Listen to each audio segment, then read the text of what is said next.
जीवन प्राणांचे रूप शक्ती युक्तीचे हा तेजाचा झोत उफाळून सृष्टीतून आला.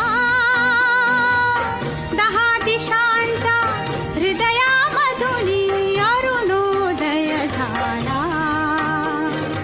अरुणोदय झाला.